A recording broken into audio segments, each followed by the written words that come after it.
सदावर्ते आणि मनसे याच्यामधला वाद वाढलेला आहे। सदावर्तेंच्या टीकेला मनसेकडून उत्तर देण्यात आलेलं आहे। गुणरत्न सदावर्ते आणि मनसे यांच्यामधला वाद वाढलाय। सदावर्तेंच्या टीकेला मनसेकडून उत्तर देण्यात आलेलं आहे।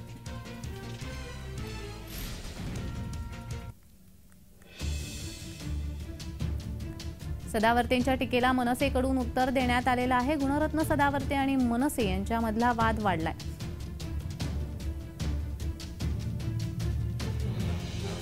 गुणरत्न सदावर्ते आणि मनसे यांच्यामधला वाद वाढलेला आपल्याला पाहायला मिळतो आहे।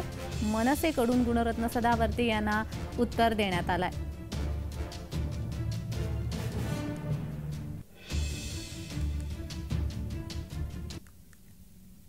सदावर्ते आणि मनसे यांच्यामधला वाद वाढलेला आहे। सदावर्तेंच्या टीकेला मनसेकडून उत्तर देण्यात आलेलं आहे। गुणरत्न सदावर्ते यांच्या टीकेला मनसेकडून उत्तर देण्यात आलेलं आहे।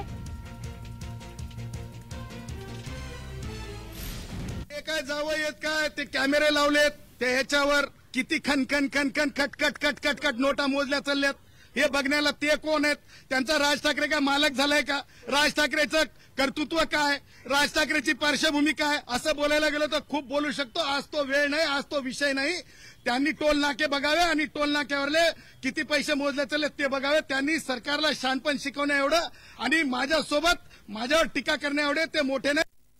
21 लाख रुपये याच्या सिक्युरिटीवर खर्च करण्या इतपत ह्याचं काय काय महाराष्ट्रासाठी योगदान आहे? जनतेसाठी, नागरिकांसाठी काय योगदान आहे या माणसाचं की याच्यासाठी शासनाने सिक्युरिटी पुरवावी आणि 21 लाख रुपये खर्च करावेत?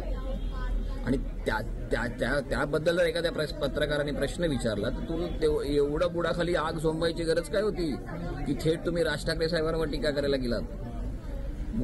मूर्ख माणसा, तुझी स्वतःची पात्रता आहे का राज ठाकरे साहेबांच्या समोर उभं राहायची किंवा बोलायची?